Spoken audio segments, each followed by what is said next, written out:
Buenos días, buenas tardes, buenas noches y bienvenidos a Hilando Fino a todos los que nos escucháis desde cualquier rincón del universo conocido o sin conocer. Soy Ray y hoy es sábado 13 de marzo de 2021. Corría el año 1982 cuando un joven Ridley Scott, después de su obra de terror Alien, que retorció el género dotándolo de una calidad sublime, se dispuso a mostrar al mundo una película de cine negro, de amor y de ciencia ficción que contra todo pronóstico y superando un fracaso de crítica y de taquilla, acabaría convirtiéndose en un film de culto, en un icono pop. Hoy, queridos oyentes, vamos a ver y a debatir sobre su secuela, Blade Runner 2049, película realizada por Denis Villeneuve en 2017. Un director que ha demostrado ser uno de los creadores o artesanos a tener muy en cuenta. Tras varias películas de una calidad incuestionable, podremos destacar a Prisionero, Sicario y La Llegada, y contando con el beneplácito de Ridley Scott, que además fue productor del film, abordó la dirección de Blade Runner 2049. Vamos a asistir, desde mi punto de vista, al visionado de una película que, siendo una secuela, puede llegar a verse de forma individual, sin haber visto la primera. Cosa que, por otra parte, y repito, esto es mi opinión, ahora entraremos a debate, la beneficia, ¿no? Beneficia a la película. Es innegable que la calidad y la elegancia de este Blade Runner, de esta secuela, es indiscutible. Técnicamente es soberbia.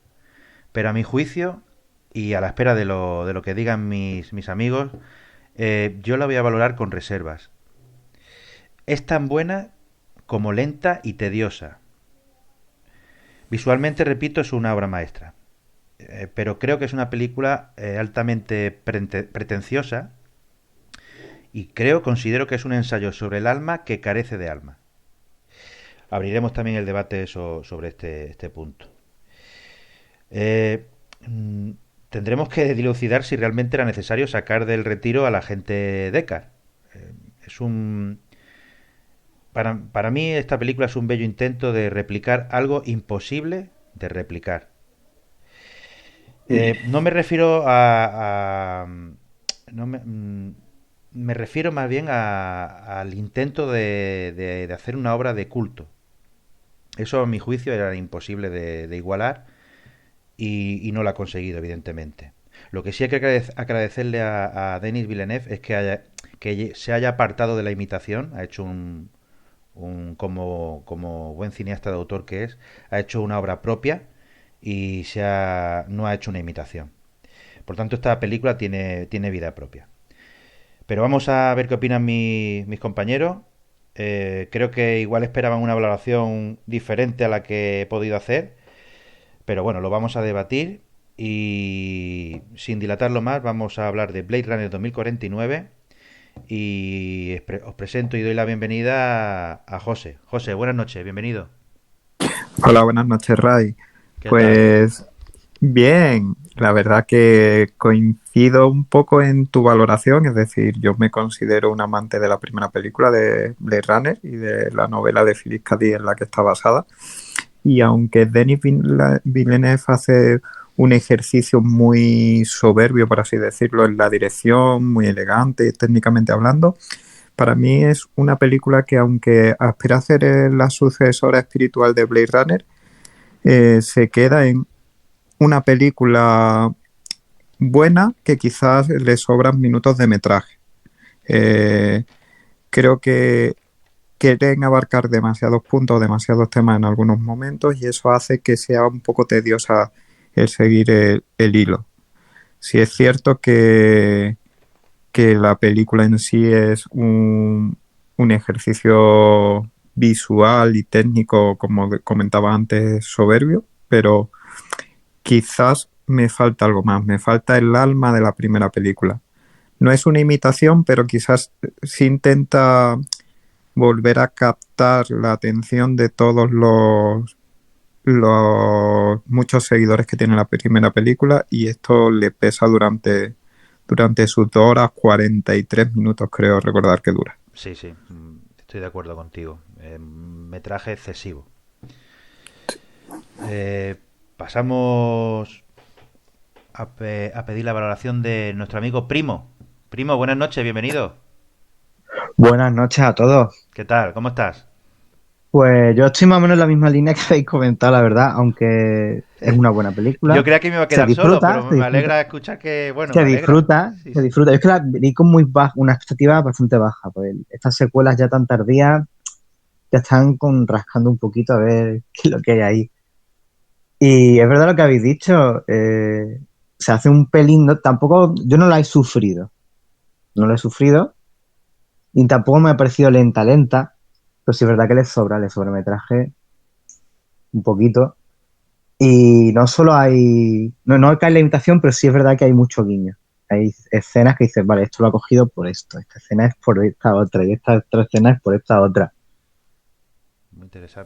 Muy interesante, Primo. Ahí Sí, ahí, se más pueden, que ver yo son imágenes que escenas se que no, parecen no es que estén calcadas, pero sí que a la peli. evocan a la original. No es que Yo he visto sean muchas semejanzas con calcos. otro tipo de películas que luego, si queréis, lo Sí. comentaremos. Lo comentaremos. Muy bien, muy Hay interesante. una Dime, película, dime. entonces, no haber intentado tener su propia personalidad. Es donde ha caído. Yo, bueno, luego lo debatiremos. Yo creo que sí, Sí. que él ha intentado hacer Lo he su película, lo he intentado, pero no. Es verdad que le falta algo, le falta pero algo de. creo que hay un motivo muy concreto para eso, pero luego quiero abrirlo con un Hmm, debate específico venga. sobre el tema y muy interesante. Tenemos también con nosotros a nuestro amigo Suli. Suli, buenas noches, bienvenido. Hola, ¿qué tal familia? ¿Cómo andamos? Aquí, esperando, Pues, ansioso de escucharte. pues, yo sé por qué me has dejado al final, Ray. Sé por qué me has dejado al final porque, como todos sabréis, discrepo de vuestra opinión. A mí me parece una película sublime. Creo que era muy difícil de sacar una secuela de Blade Runner, de la película del 82. Era muy difícil y Denis Villeneuve, la verdad que a mi modo de ver, lo ha clavado. Lo ha clavado. Ya me gustó este director en películas como Sicario o La Llegada. Me parece un gran director y evidentemente aquí no se ha cortado ni un pelo y, como decís vosotros, ha hecho su propia película. Evidentemente con el beneplácito de Ridley Scott, pero Ridley Scott tiene su propia pensamiento sobre la película, cosa que hablaré más adelante, y Denis Villeneuve tiene otro sentido de la película. En las dos películas se habla, hombre, de la inteligencia artificial, de la reflexión del ser humano, pero para mí esta de Blade Runner 2049 no le pongo ningún pero. No le pongo ningún pero porque a mí me parece que la película lleva el tiempo que tiene que llevar. Al contrario que vuestra opinión, yo no la veo pesada, creo que marca bien los tiempos. Hace reflexión a la anterior película porque evidentemente tiene que hacer reflexión. Se puede ver la película perfectamente esta de 2049 sin ver la anterior, pero los amantes de Blade Runner, del mundo Blade Runner, porque esto es un mundo, eh, creo que a mí, a mi modo de ver, y a los amantes de esta película, incluso te podría decir que me sabe a poco. Me quedo con ganas de más. Bueno, Pero bueno, no voy a extenderme mucho más porque... de hecho, esto sí podemos ampliarlo. De hecho, cuando hablas de que te has quedado con ganas de más, la eh, podría extenderse sin ningún problema el hilo argumental que han trazado en esta película. Hay Correcto, cosas ahí que no quedan cerradas completamente y y podrían extenderse. efectivamente. Lo que también dijo, comentó Ridley Scott, y está de acuerdo también Denis Villeneuve, el propio director, es que le sobraban 40 minutos. Ellos mismos lo han dicho. De hecho, esta película no... Curiosamente, al igual que le pasó a Blade Runner original, al del 82, eh, Uh-huh. mm, bueno, la original directamente fue un fracaso de taquilla y de crítica. Pasa que luego, a lo largo del tiempo, algunos aficionados, algunos periodistas, algunos críticos fueron viendo cosas que otros no habían visto y acabó siendo una película de culto. Y en esta la recaudación no ha sido ni mucho, vamos, ni de lejos lo que se esperaba. Entonces, se puede considerar o podemos considerar que también ha sido un fracaso como fue la antecesora. Hombre, date cuenta que hay muchas películas que en su día no tuvieron éxito y luego han triunfado a lo Sí, largo del sí, vamos. tiempo. Esta película se estrenó en 1982 y ahora mismo, o sea, la anterior se estrenó en 1982 y tú ves esa película, la antigua ahora, y a ti no te sorprende, incluso te puede gustar si la vieses por primera vez y no verías nada. Pero tú ponte en antecedentes de 1982 viendo esta película. A mí me parece un visionario Ridley Scott con esta película. Eso por supuesto. Eso, La calidad eso, de vamos, Blade Runner es indiscutible. eso a Lo mí que me sí es más parece. discutible es la de esta, pero no a nivel técnico, repito, sino a nivel, yo creo que con el presupuesto que tenía, casi creo que eran 180 millones, Uh-huh. em, el guión queda muy flojo. Pero vamos, del guión hablaremos específicamente después, pero yo creo que con el dinero que tenía a su alcance, con los actores que tenía a su alcance, el producto final queda un poco cojo. Cojo, no a Un nivel apunte técnico. Sí. sobre esto, y es que comercialmente la película no ha sido un fracaso, o no fue un fracaso. Un fiasco no, pero no No, no. recaudaron ni de lejos lo que esperaban. Yo tenía esa sensación porque se habló mucho cuando salió. He ido a mirarlo y tiene 200 y algo millones con un presupuesto de 100 algo. O sea que 180 no, creo que eran. Sí, no hicieron el Canelo con eso. pero tampoco A- hicieron cartera, ¿no? Sí, no Porque era lo que se esperaba, no era lo que se esperaba, pero Pienso que al cubrieron costes, ¿no? final, Y un poco más, ¿no? Para un no par ha de sido, cañas tuvieron, ¿no? no ha sido Waterworld.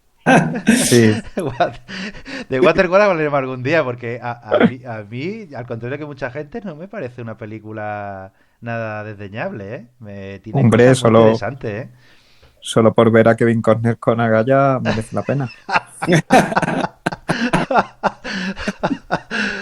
Muy bien, pues me ha gustado mucho vuestras valoraciones, no esperaba menos. Si queréis, pasamos a ver la peli y la debatimos a posteriori. ¿Os parece? Muy bien. Perfecto. Ahora, como siempre, es cuando paramos y aquí nuestros queridos amigos oyentes le dan al like, nos ponen algún comentario chuli. Y hubiera gustado anunciaros que ya teníamos el primer anuncio contratado, ¿no? Pero no ha sido así. Lamentablemente todavía Coca-Cola no me ha llamado, ni Pepsi, ni Tesesa. Así que esperemos que la semana que viene caiga alguna llamada Bueno, y nos dé para comprarnos algún micrófono nuevo y cosas así. Pero bueno, seguimos en la batalla. Pues vamos a ver la peli y nos vemos a la vuelta.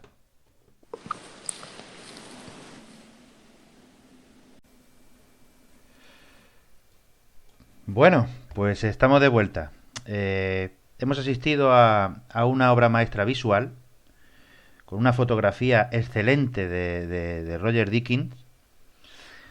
Todo, como hemos podido ver, está sumamente cuidado y medido. Cada imagen rebosa talento. Y, digamos, el nivel técnico y la calidad de autor de Denis es indiscutible. Eh, la puesta en escena, yo me atrevería a decir que es tan arrebatadora que podrías pasarte viendo las imágenes, pero largo rato, sin problema. Eh, el debate que se abre es que ahora os pregunto y ya así comenzamos. ¿Creéis que era necesaria la secuela o ha sido un producto para hacer taquilla, ganar dinero? ¿Cómo lo veis? José. A ver, yo pienso que es un bonito guiño a cualquier aficionado a Blade Runner y amante del cine de ciencia ficción, porque como bien has dicho, eh, no solo el nivel técnico de la película y el detalle que tiene es muy cuidado y bello, sino que también, bueno, pues la historia dentro de lo que es no está mal, te puede atraer y tiene esos guiños que te introducen en el universo Blade Runner. Entonces, mm, creo que la primera opción de la película, pues bueno, era un poco esa parte que hablábamos, esa parte romántica de recuperar las sensaciones y el éxito que tuvo la primera película. ¿Y piensa, José, que le ha perjudicado la comparación con la predecesora?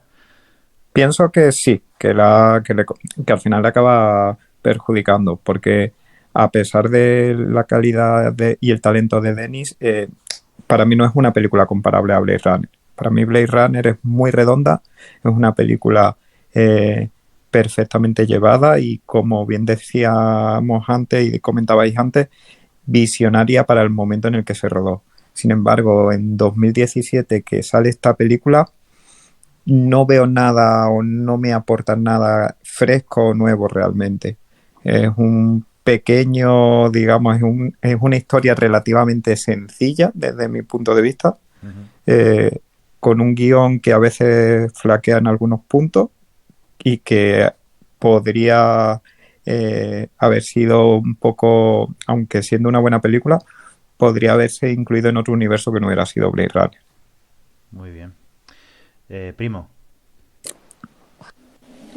Pues sí, que comentar, siguiendo como comentaba, y realmente esta película, ¿qué te ofrece? Pues te ofrece el cierre al cierre, bueno, queda un poco abierto también, a la Blade Runner original, pero la gracia de la Blade Runner original, o al menos la edición de director, que fue la que me vi yo, es que no estaba cerrado. Entonces, yo vuelvo a sacar eso a colación. ¿Realmente era necesaria? Necesaria yo creo que no era. No, no. Necesaria no era para nada. El- ¿Es interesante una vez la han hecho? Sí, resulta interesante. Ata algunos cabos de alguna manera un poco rebuscada, la verdad. ¿Tú has visto la de la primera, del Blade Runner del 82? El montaje del productor era el original que salió en los cines. ¿Tú cuál has visto? ¿La del director? La del director con el sueño del unicornio y Claro, es que que acaba justo en claro, que el ascensor. bajo mi punto de vista es que gracias a Dios, gracias a Dios, el montaje del productor fue el que salió en los cines. Es que porque en la original la voz en off yo creo que marca una calidad tremenda. Hay una diferencia muy importante y es por la voz en off que utiliza el productor, porque al parecer el personaje de Deckard eh, caía tan mal, caía tan mal, era tan implacable, ¿no? Asesinando, que la voz en off la pusieron para un poco dulcificar el personaje y justificar un poco cuando el sentimiento de culpa que él tenía a través de la voz en off, y que lo hacía mucho más humano. Y claro, y no acaba como acaba la del montaje del director en el ascensor, acaba después con otra voz en off al final, en un coche huyendo con, con su amada, ¿no? Sí, sí, eso lo he leído, pero nunca lo he visto. Vamos, para mí es mucho más redonda el montaje del productor. Suli, ¿qué te ha parecido? Bueno, pues yo sigo enfrascado en mi teoría y discrepo de vuestra opinión. Evidentemente hay que reflexionar aquí sobre de lo que estamos hablando. Está claro que estamos hablando sobre una película, pero es que esta película de Blade Runner 2049 y la anterior, basándose en el mundo Blade Runner todo, nos quiere decir algo más. Evidentemente estamos hablando de la película, como tú bien dices, tiene unos efectos visuales y una fotografía espectacular. De hecho, le dieron los Oscars por esos efectos y esa fotografía. Eh, pero es que esta película nos quiere decir algo más, nos hace reflexionar, nos reflexiona sobre la humanidad. De hecho, esto es una alegoría a la humanidad. Nos hace reflexionar sobre incluso sobre Dios y si somos nosotros capaces de dar vida por nuestros propios medios o si todo es cuestión de Dios. Eso es lo que nos hace reflexionar la película. Entonces, esto es algo más. Evidentemente, si nos ponemos a hablar de la película, efectos visuales, actores y tal, sí podemos poner muchas críticas. A mi modo de ver no las tengo, porque a mí, por ejemplo, en esta de 2049, Ryan Gosling, para mi modo de ver, lo clava. Y bueno, y ya hay determinadas escenas de la película, como ya cuando vuelve Harrison Ford y se encuentran, incluso el altercado que tienen ahí con Elvis cantando de fondo, eso me parece brutal, esas escenas. Pero vuelvo a repetir, la película te dice algo más. De hecho, Denis Villeneuve habla del síndrome de Gálatas, o Galatas, si no me equivoco, que es un síndrome que se ha inventado totalmente él, porque hace referencia a un epígrafe de la Biblia. Y de ahí nos viene a definir el director, que opina totalmente diferente a Ridley Scott, porque Ridley Scott ya, cuando estrenó la película, él ya argumentó su idea de lo que es la humanidad, que la humanidad solo estaba en la mente. Y aquí este director, Denis Villeneuve, él habla del síndrome de Gálatas y hace referencia directamente a la Biblia. O sea, ya hay una idea contrapuesta en la película. Bueno, en mi opinión es que vamos, con un presupuesto de 180 millones o 200, no se puede abordar un proyecto con un guión tan pobre. Tan pobre. Es que Ridley Scott tenía la muleta, el apoyo de una gran obra que era de Philip K. Dick, un genio, un genio de la ciencia ficción, un visionario, y coge y se nos va a Nietzsche. No, se nos va a Nietzsche con unos pensamientos filosóficos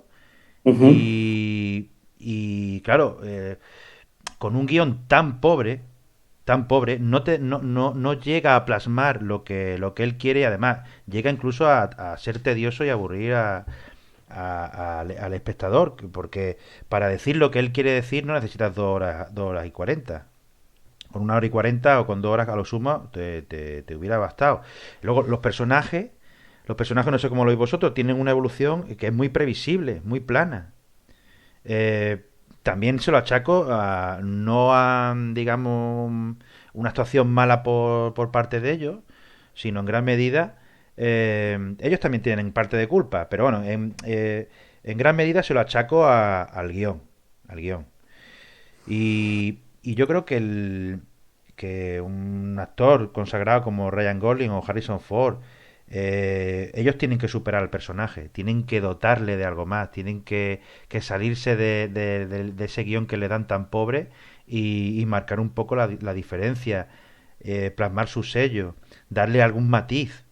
Pero a mí se me ha quedado un poco, no No, sé.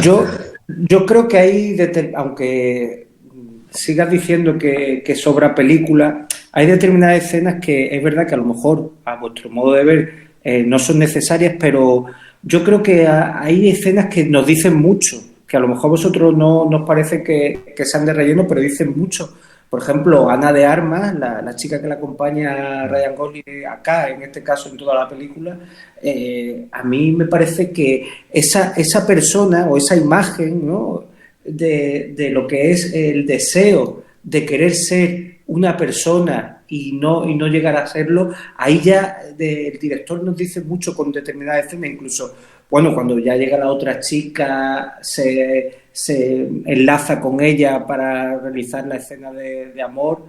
Esa escena me parece brutal, brutal incluso al principio de la película, cuando ella siente la lluvia, nos da el carácter ese de humanidad que el director nos quiere reflejar. Esas escenas de lo que siente esa persona que es una imagen y Bueno, quiere llegar a... siente o cree que siente, ¿no? Porque habría también que tendríamos un debate ahí intenso a ver si verdaderamente es Claro, un sentimiento o... claro, pues por eso mismo me vengo a referir.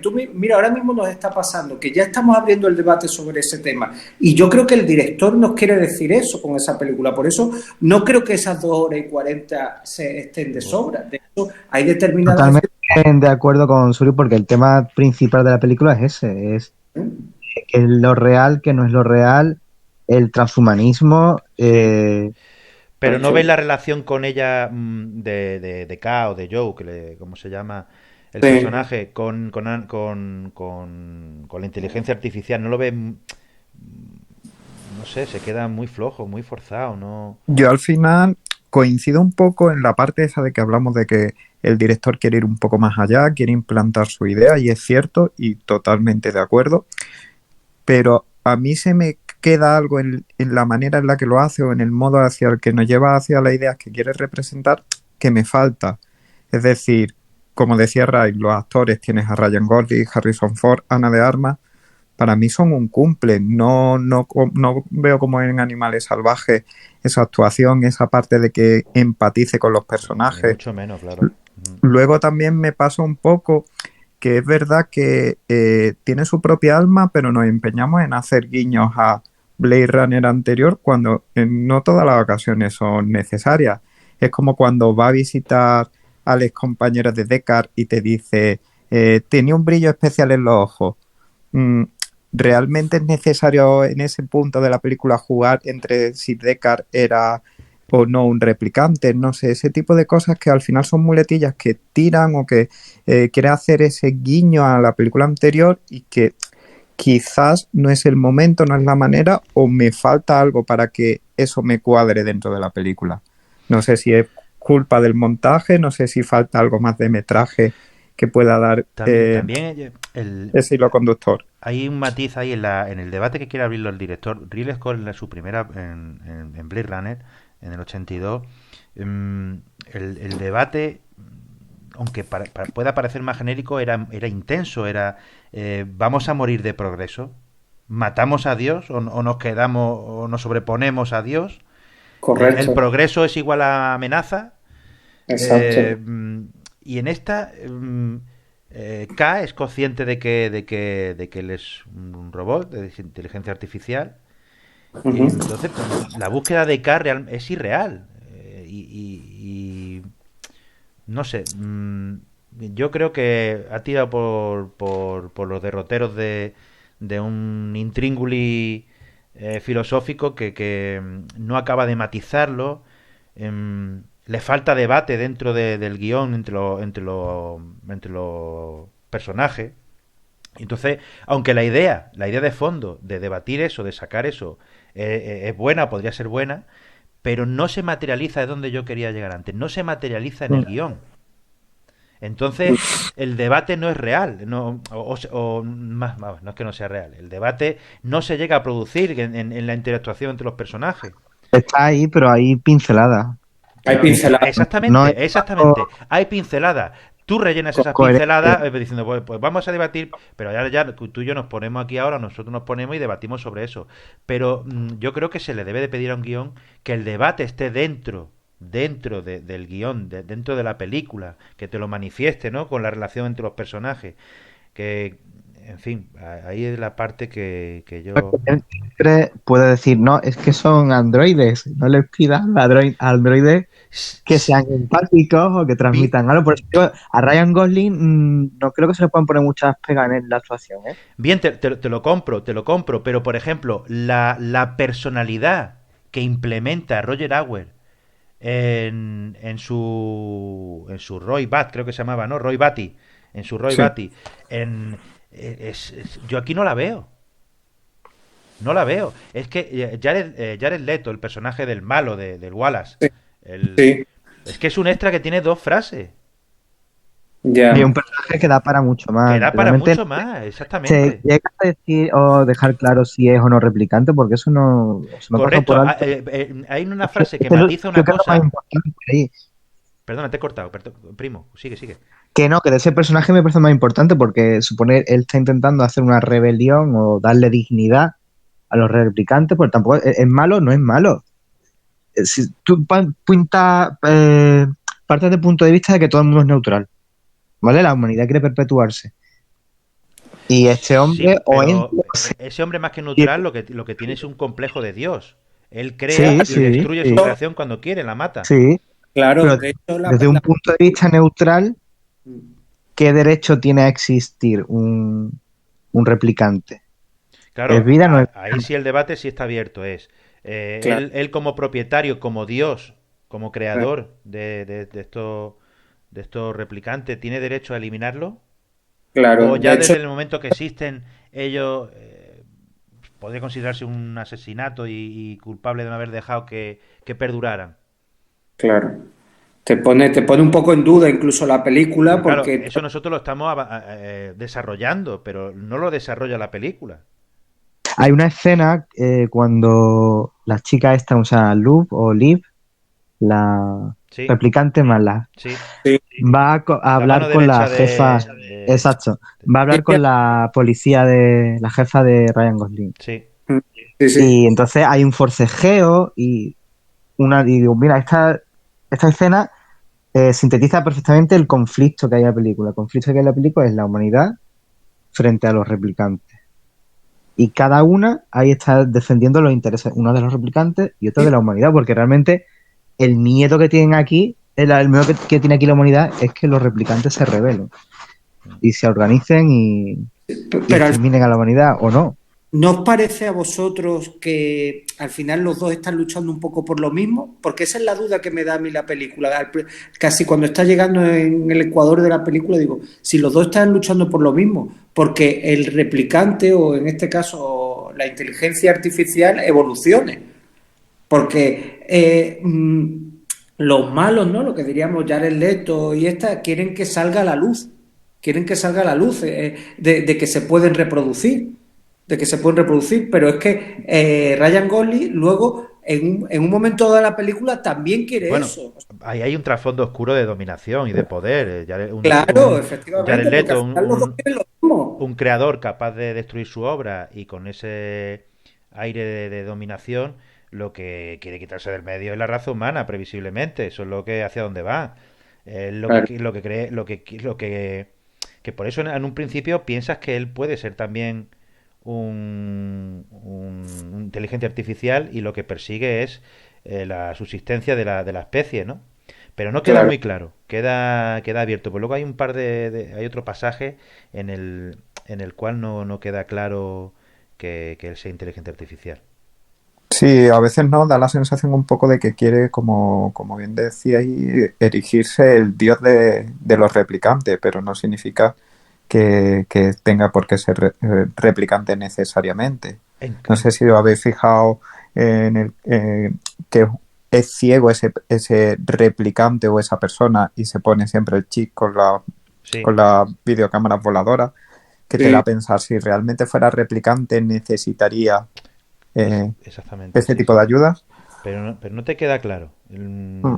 Lo deja abierto, lo deja abierto. Creo que es un poco también a lo que juega esta película, es decir, te deja mucho o intenta mucho dejarte debate abierto Luego, en sí, como al final de la película, cuando sucede el final, cuál era el trasfondo o la creadora de recuerdo sabía, no sabía qué iba a suceder, cómo iba a suceder, no sé, era luego un poco lo que juega. habéis hablado de la mano derecha de Jared Leto, la asesina, su inteligencia artificial de cabecera, ¿no? Su mano derecha. Sí. Y cuando intenta, bueno, cuando va asesinando y va, no imprime el carácter, el carisma, la complejidad de sentimientos que Roger Auer el impuso. Se queda muy cojo, muy cojo.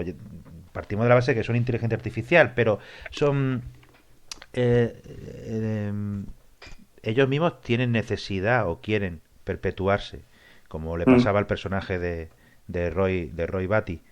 Y, y queda muy floja la actuación de ella y bueno, la de Ryan Gosling, que a mí no me disgusta en absoluto Ryan Gosling. Me encanta en Drive, espero que tengamos la oportunidad de hablar de esa película. Me encanta en el papel que hizo en Drive.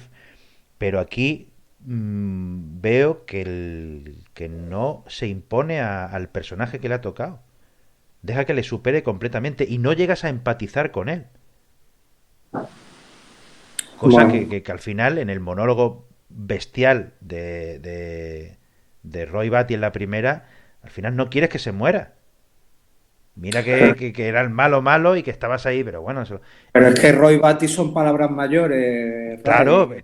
por Sí, o eso, sea, por es que eso. también estamos intentando comparar una película que evidentemente a nosotros nos gusta 2049 porque ya nos gustaba Blade Runner la original. O sea, y Blade Runner está en un pedestal, evidentemente, y la actuación, como tú dices, de los personajes de la primera era muy buena y vamos, pero a mi modo de ver, sí, me parece bien todas las críticas que estáis teniendo y tal, pero bueno, la película, el nivel de actuación, si seguimos comparándonos con la época antigua, siempre nos va a parecer malo casi todo, No, porque pero no es por compararlo, es sin prejuicio. Es la actuación de un actor consolidado. Incluso Harrison Ford me parece que está flojísimo. Me parece la sí, actuación. Yo, desde el punto de vista de que actores consagrados, personas que son capaces de hacer papeles complejos, que está demostrado, y veo que aquí pues no dan la talla o el guión se les queda pequeño y no consiguen domar el personaje. A ver, es una opinión muy particular, pero eso sí se puede comparar perfectamente. No es porque tengamos un pedestal la primera y la segunda, no.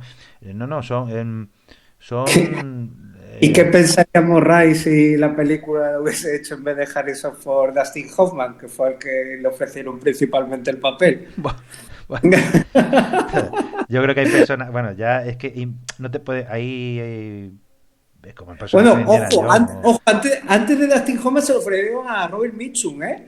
Y luego Dustin Hoffman fue el que lo cogió en un principio y al final se apartó del proyecto por diferencias creativas. Ojo, por diferencias creativas. Claro, porque en aquel momento Dustin estaba endiosado y claro, son actores que cuando llegan a una película, a un producto, intentan poner su sello, Claro, ¿no? Y tener más protagonistas, el egoísmo del actor, ¿no? correcto. Que ve que su Negocio. guión igual se queda flojo, no hay una colaboración sana con el director, sino más bien una especie de imposición para destacar sobre lo otro. Hombre, pues, es lo que más hablábamos antes, es que date cuenta que esta película en el 82 esto era una locura. Pero ahí lo de lo que me estás diciendo, os quiero comentar que realmente Blade Runner se convierte en un icono pop y en una película de culto Mm, por nosotros, por todos, por el espectador, por el run run que genera después, sí. porque te das cuenta en las charlas de bar, en las charlas con la familia, con los compañeros, con los amigos, que has visto algo diferente, algo Mm. que rompe, algo que es nuevo, novedoso, pero aparte y no era la pretensión del. Yo estoy seguro de que no era la pretensión de Ridley Scott. Bueno, todos quieren hacerlo una obra maestra, eso está claro. Pero él crea una película de cine negro. Una película y le sale algo redondo. Muchas veces el Es, componente suerte marca ojo, la diferencia. es cine negro, evidentemente, y cine de ciencia ficción. Ojo, una ciencia ficción muy novedosa en aquel tiempo, porque ya se venían de películas. La gente de la ciencia ficción en aquella época la tenía relacionada con la Guerra de las Galaxias, Star Trek, con bichos peludos de extraterrestres y tal. Y ya ahí ya hubo un cambio con Alien, ya hubo ahí una especie de cambio. Con Alien hubo un cambio. Y ya, bueno, y ya luego Blade Runner fue lo que rompió totalmente con el cine de ciencia ficción. Por eso era novedoso en aquella época. Pero ya te Sí, digo. ese elemento de cine negro es lo que más se echa en falta en esta. Porque realmente Claro. Es que investiga poco, es que le va dirigiendo además, el personaje siempre le van dirigiendo. que Al fin. ni le sale una historia de amor porque no llega a ser una historia de amor, aunque tiene parte de romanticismo, ¿no? Del personaje de K con su inteligencia artificial, pero no llega a ser una historia de amor. Hombre, Ni siquiera desarrolla bien la historia de amor de Deckard con su hija. sí, claro, Eh, bueno, no llegan a tener una escena juntos.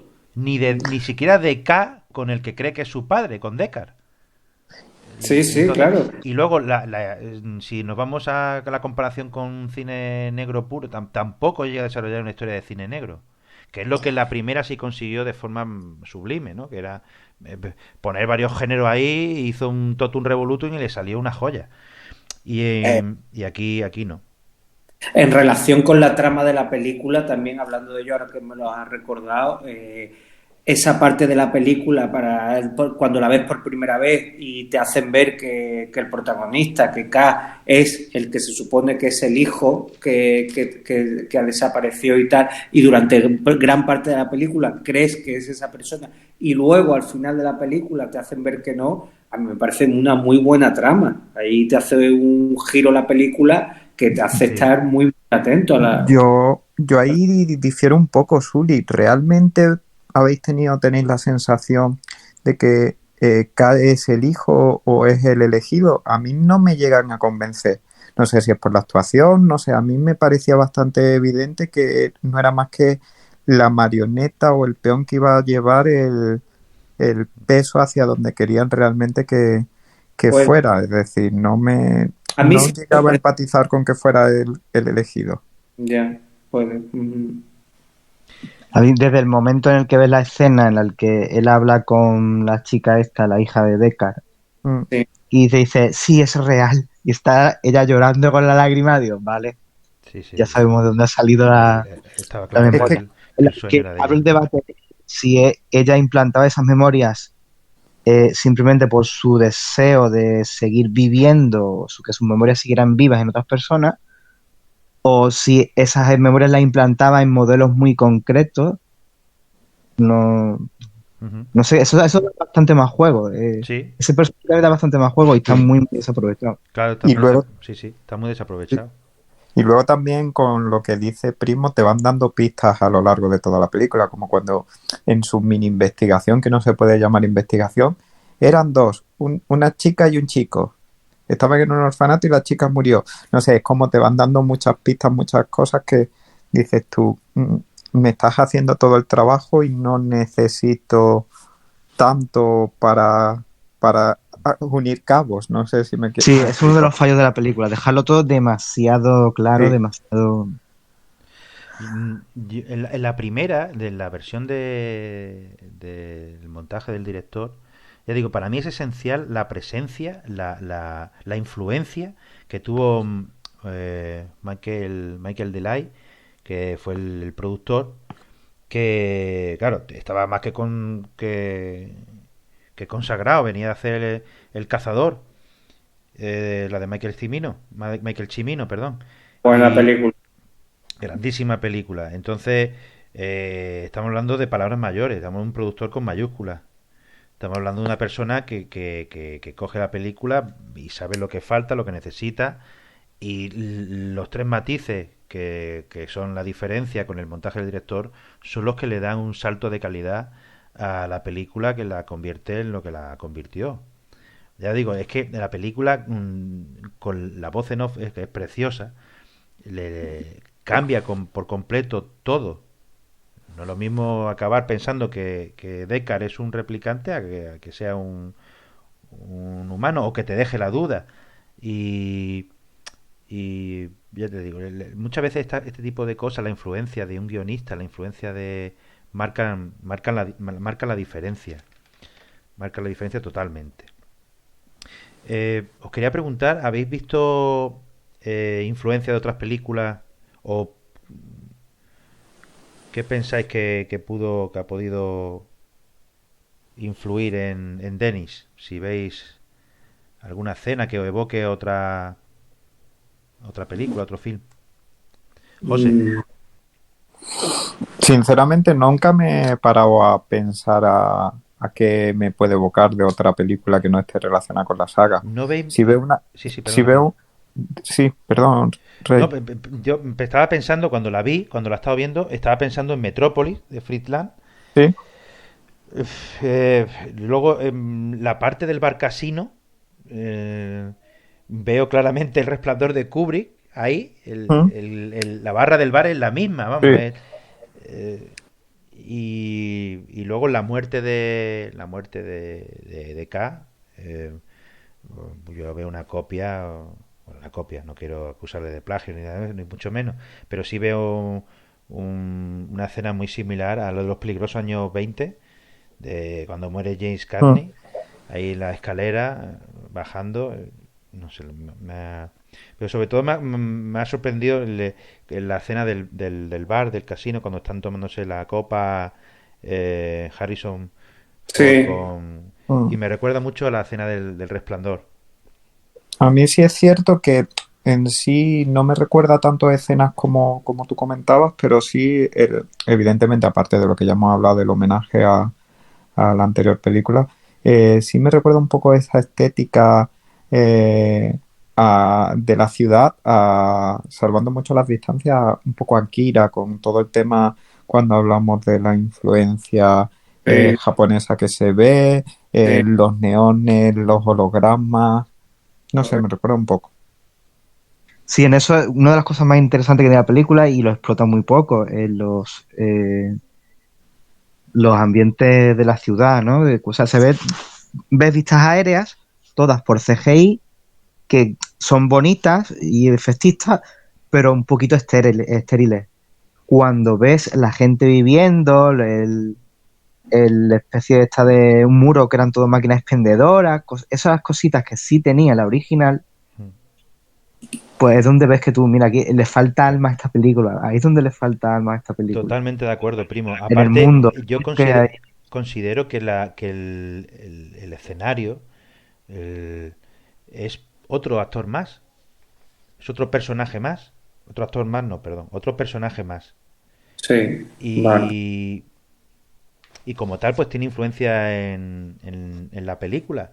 Y, y ves el paisaje como he visto en general al resto de personajes. El personaje del escenario, Yelmo, sin una presencia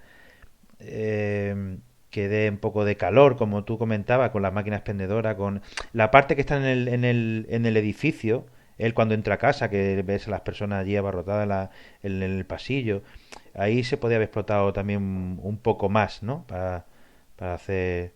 Pero vamos, la fotografía es magnífica. Ahí es donde sí se le puede echar en cara un poco, que con ese presupuesto hicieron eso.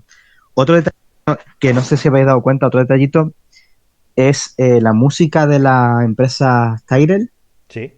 o Wallace, Wallace, Tyrell ahora sí, original, que Wallace, absorbió a ahora es Tyrell, Wallace. sí.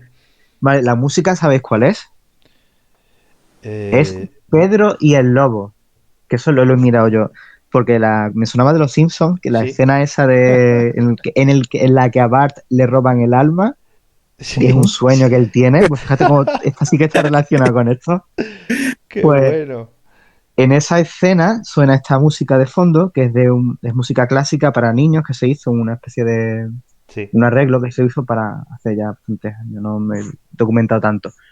La cosa es que he estado mirando y en el argumento es Pedro, que es un pastor, algo así, que tiene un lobo y después el lobo se come un pato, algo así.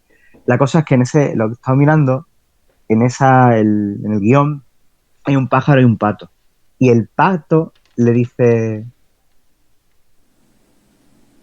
el pájaro le dice al pato, ¿qué clase de ave eres tú que no puedes volar? Y el pato le replica, ¿qué clase de ave eres tú que no puedes nadar? Vemos como en esa música, Sí. en ese concepto, también la dualidad entre el humanismo y los replicantes, ¿no? O sea, entre la humanidad y los replicantes. Qué bueno, Qué bueno. qué bueno.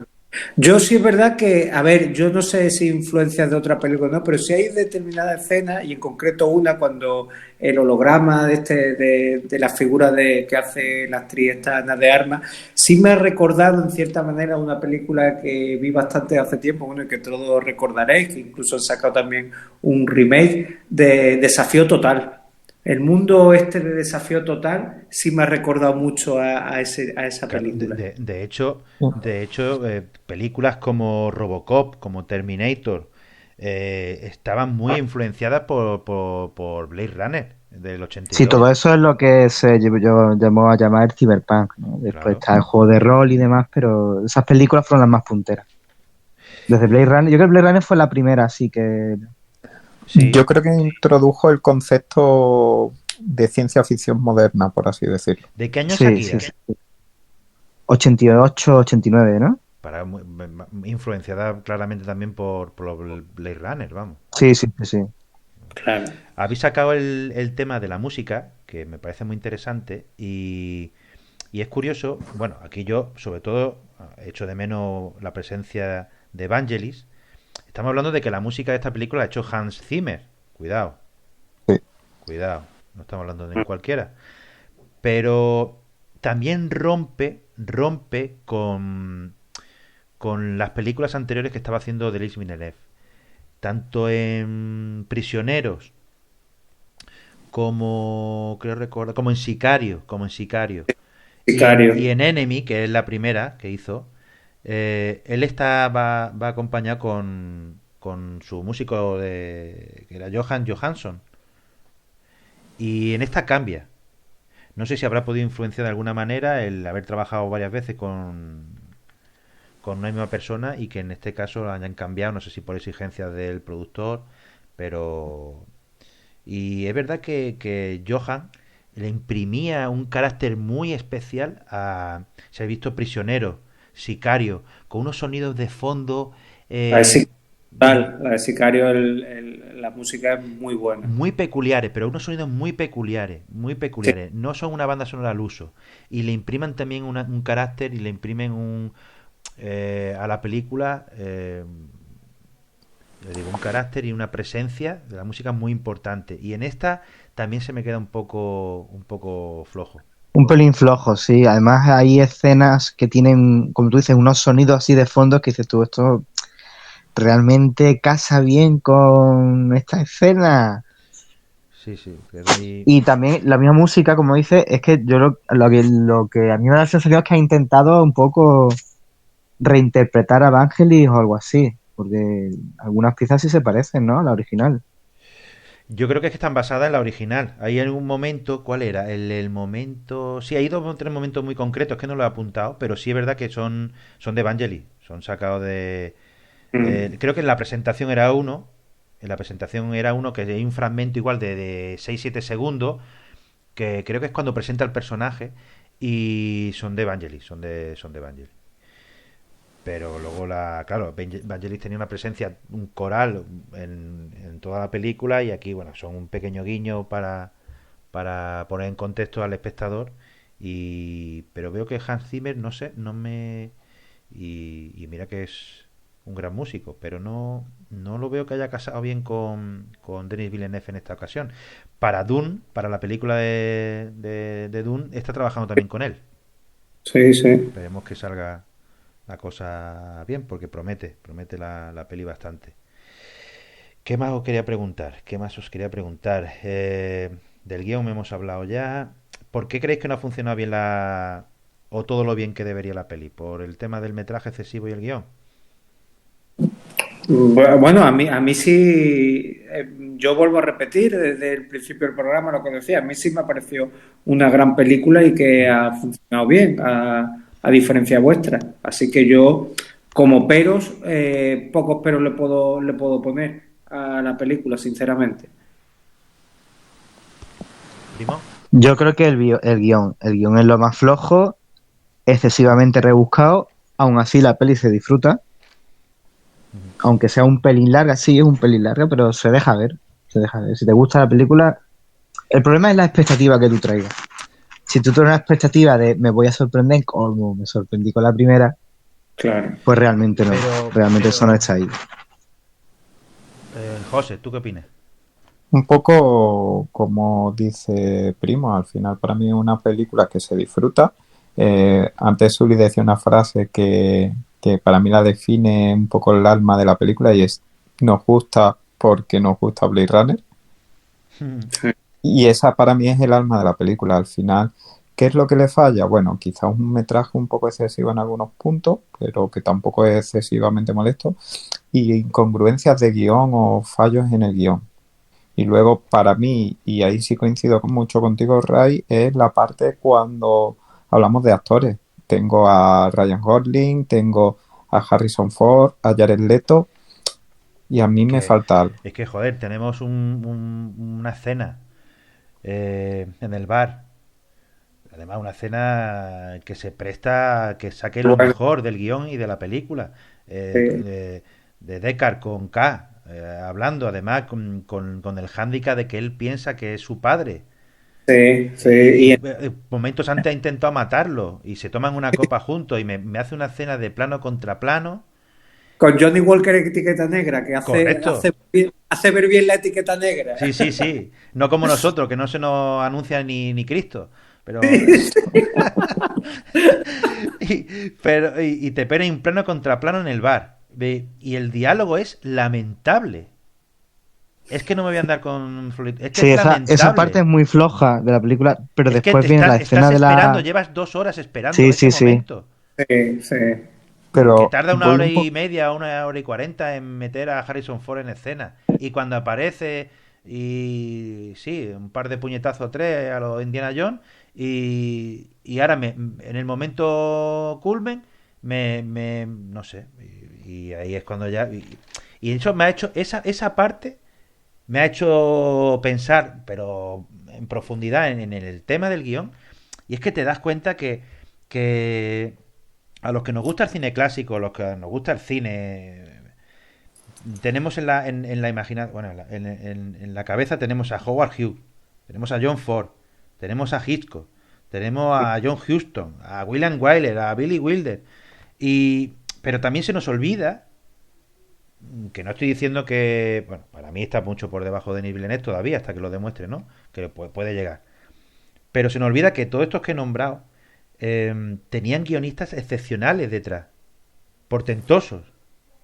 Pero es que luego tenían productores, como era Zanuck o Zeldic, eh, que había que poner un guionista más, 8 guionistas. Eran 8 guionistas haciendo una película. 8. 8, pero no 8 cualquiera. 8 señores guionistas. Y, y ahora tenemos directores como Nolan, como Villeneuve, que ya hablamos el otro día de los dos, pero adolecemos de guiones que den ese plus que necesitan estos creadores para llegar a tocar la fibra y para llegar al sumo. Y yo creo que aquí, en esta película, en el Blade Runner del 2049, tenemos el ejemplo claro de esto que está pasando. Falla la historia y te quedas un poco diciendo, esto podía haber sido una gran obra y te quedas ahí pues a medio camino. Es que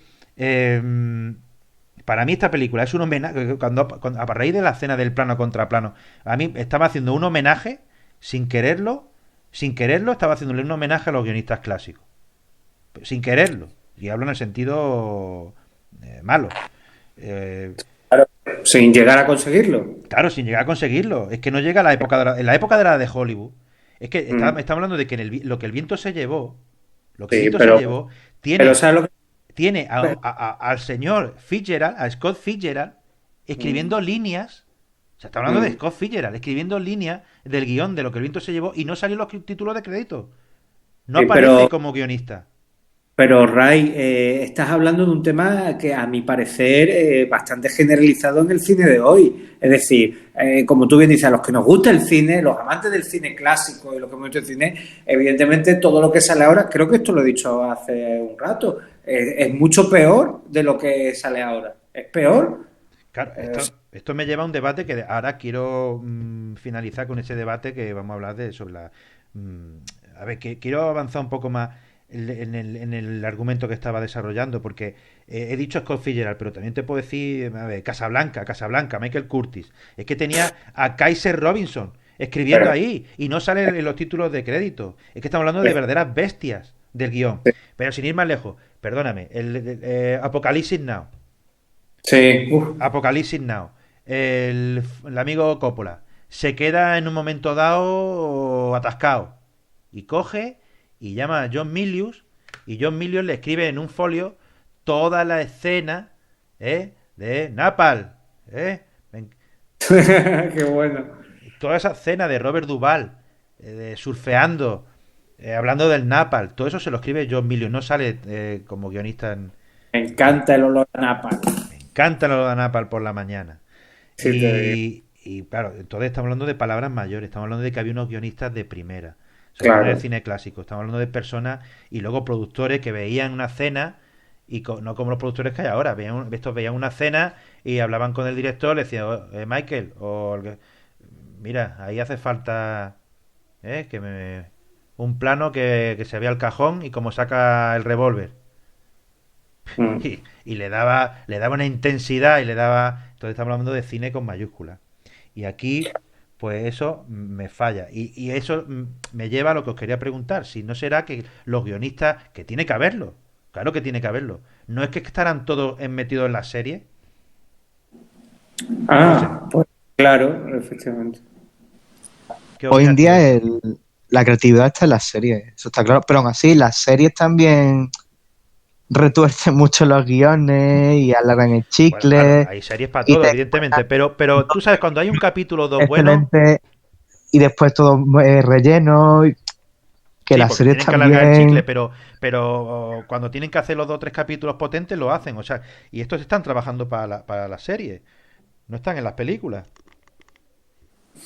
Yo creo que un poco también el tema del consumo actual, es decir, hay mucha gente aficionada al cine y sigue yendo al cine, pero ¿cuál es el producto que más se consume a día de hoy que la gente tiene más accesible? Todo el mundo no puede ir todos los días al cine, sin embargo, hay mucha gente que a diario consume series. Es que está hablando de que podemos tener en casa eh, televisores de 55 pulgadas, de 65, de 70, También. de con una calidad de Claro. imagen tremenda. Y claro, Mm. eso, Ah, tener ese producto al alcance de la mano en tu casa antes no era así. Y Era muy luego difícil. también pensaba una cosa, a día de hoy cuando vas al cine, si eres realmente amante del cine, si te interesa pues saber quién es el guionista, pero normalmente cuando te venden una película no te dicen de Scott Fitzgerald cuando era un guión suyo y era un reclamo para atraer a gran masas de público al cine, te dicen Steven Spielberg, Christopher Nolan, pero nunca te hablan del guionista. Porque al final ellos están vendiendo el producto y están vendiendo la apariencia que ha vendido Claro, eh, el director, pero si no tienes no el detrás un buen guión en sí. guión, al final te quedas como me ha pasado a mí con esta película, te quedas Claro. un poco con cara de decir, bueno. Y yo vuelvo, insisto, primo, series versus cine. ¿Estamos ya inmersos totalmente y sin remedio y nos espera un largo periodo así en la cultura de la serie, de ver series, y ha muerto ya la cultura Yo de ir al creo cine? que esto va a ser cíclico y volverá al cine otra vez. Pero es verdad que económicamente a los estudios les salen mejor las series. Las hacen como churros, las estiran todo lo que puedan, la plataforma se las paga en X plazos, se los paga pronto y Pero los el estudios cine como tienen. reclamo cultural está herido de muerte. Y pensad también que la situación actual tampoco ayuda. Hombre, hay muchos cines que están cerrados actualmente y hay películas incluso en plataformas en streaming que están totalmente paradas simplemente por el doblaje. Entonces es verdad que la situación no ayuda, pero evidentemente sí es verdad que las series se lo están llevando todo. Se lo están llevando todo porque, como bien habéis dicho, se estiran todo lo que pueden. Los actores están influenciados o tienen más ganas de hacer series. Los guionistas se guían más por la serie y cogen más ese modelo. Así que, bueno, yo creo que el cine, bueno, puede ser cíclico, efectivamente, pero actualmente las series se lo van a llevar todo, tanto actores como guionistas. Suli, te iba a preguntar, Skyner, ¡Oh, qué grande Skynet! ¿llegaremos a Hmm. Skyner? Seguramente, seguramente. De hecho, esta película de Blade Runner habla al final viene un poco de eso, ¿no? Pues mira, De en Terminator 2 creo que se desarrolla mejor el debate que en esta de Blade Runner Pues 2049. sí, es verdad, porque en Terminator 2 también hay una alegoría a la humanidad, como en Blade Runner, te ponen el debate, ¿no? Sobre las máquinas y el ser humano. Si somos capaces de nosotros mismos de seguir adelante o necesitamos ayuda de las máquinas. Eso es verdad. O si tenemos que pensar por nosotros mismos, o si las máquinas son capaces de hacerlas todas y nosotros no hace falta que pensemos. Pero eso al final nos dejaremos, lo que dice Terminator es que pasaremos a estar en manos de máquinas y Totalmente. dependeremos. Ya estamos así. Ya estamos así, casi, ¿no? Eso ya ha llegado. Sí, sí, sí, sí. Todavía no se han vuelto malas, pero No casi. sé si os acordaréis hace unos 4 o 5 meses, creo que fue, que estuvo Google sin funcionar 45 minutos o algo así. Sí. Pues pasó. Y no sé cómo sentiste vosotros. Yo me sentí un pelín perdido. Bueno, pues, y cuando se cae WhatsApp, pues imagínate, yo como si me hubiesen cogido los dos brazos y me lo hubiesen partido. Hombre, todavía no hay una dependencia. Hay una dependencia y no. Pero vamos camino de la dependencia total. Sí, sí, sí. Total, Sí, sí. total. Y esto no lo para nadie, ¿eh? No Vamos lo, hacia allí, sin no remedio. para- nosotros estamos ayudando incluso a eso. Nosotros queremos que Es nos que hagan se la mano. presta, el consumismo se presta a ayudarte de estas herramientas. Es que te lo ponen Exactamente, muy fácil. exactamente. No sé si tendréis a vosotros Alexa en vuestra casa, pero No. yo la tengo y es como si estuviese viviendo con una persona. Y es como Ana de Armas. Eso es lo que yo quisiera, Ray. Bueno, pues mientras que pensáis las escenas que os han gustado más o la que me vais a decir como favorita, voy a ir leyendo un poco.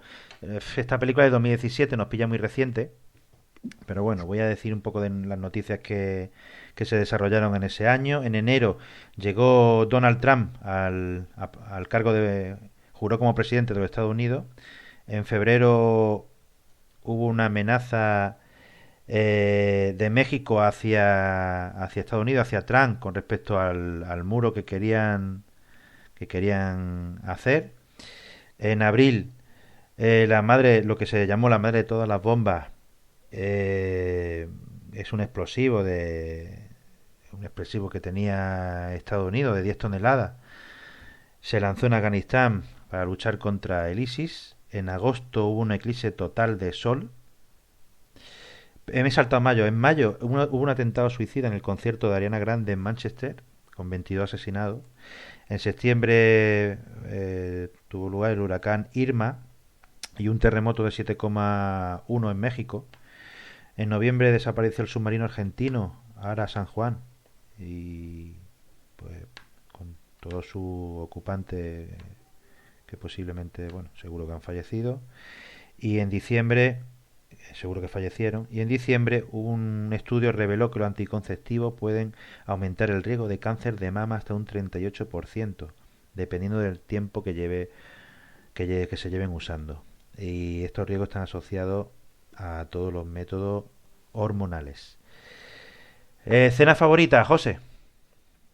Pues quizás la escena que me parece más potente de la película es la que comentaba Primo, cuando la mala, por así decirlo, se enfrenta a la jefa de Joe o de Kat y tiene sujetando el vaso de whisky y está apretándole la mano. Me parece que la verdad resume muy bien un poco cuál quiere ser el espíritu de la película.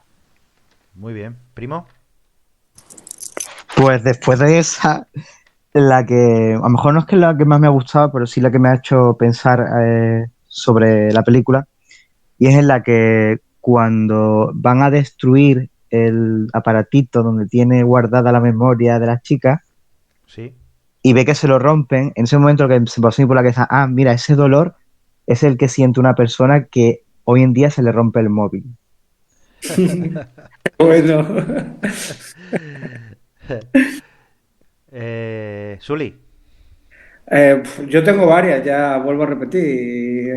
una. Quédate con una. La que más te ha Una, gustado.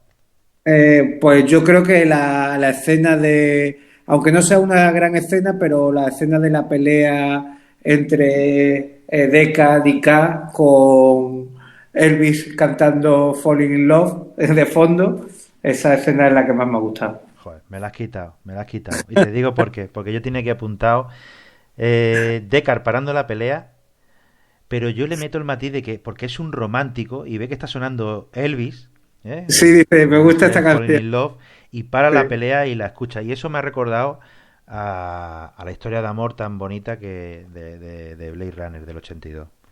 sí, Y, y luego, bueno, vuelvo a insistir antes de irnos. Me acuerdo una frase de Roy Batty, de Roger Auer, eh, cuando dice: es toda una experiencia vivir con miedo, ¿verdad? Eso es lo que significa ser esclavo. Eso es lo que le dice Roy Batty a Deckard. sí. Y ese tipo de frase, ese tipo de profundidad, ese tipo de guión, eso no lo hemos tenido en esta película. Aquí dicen una frase muy buena también, Ray? Que yo creo que habréis quedado también mucho con ella, que es la de cuando habla con los replicantes, Kai le dice que morir por una, ¿cómo era? Morir por una buena causa es lo más humano que podemos hacer. Sí, sí, sí. Es lo que le hace parecer más humano, claro. Exactamente, Ujú. exactamente. Esa frase también me dice Eso mucho en la película. está bien también. Muy buena, sí. Y poco más. ¿Queréis añadir algo más? Sí, un detallito, el que lleva al orfanato es un negro Sí. que trafica con niños, Sí. ¿vale? Eso es de los más oscuros que se ha visto en esta película y es porque hasta el final es un final feliz. Sí.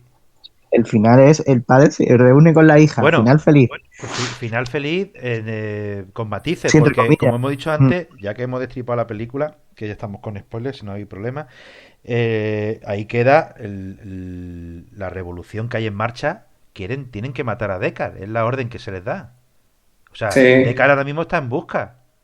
Mm. Pero se Y supone cuando que lo encuentren se lo van a cargar, aunque haya encontrado a no, su pero se hija. supone que el personaje de K ha informado sobre que Deckard murió ahí Sí, en el sí, bueno, accidente. ¿Verdad? Es verdad, es se verdad, es supone, pero verdad. ya sabe, Que él va abre el juego, abre ahí a los la posibilidad. colaboradores de Wallace a reunirse con su hija perdida. Que el final lo veo un poco así, ¿no? Claro, pero Deckard supuestamente va a Co- sacar a su hija de ahí, se la va a llevar. Se debería, sí, Claro, debería. y eso pues da juego para posiblemente, si quisieran hacer una tercera, más enfocada en la rebelión, en una guerra o algo así, Sí, pues como el planeta de los simios o algo así, ¿no? sí, sí, sí, sí, podrían tener esa debida, esperemos que no, o si es que sí, pero vamos, ya hay cosas que es que mejor no tocarlas, pero bueno, ya veremos qué acontece.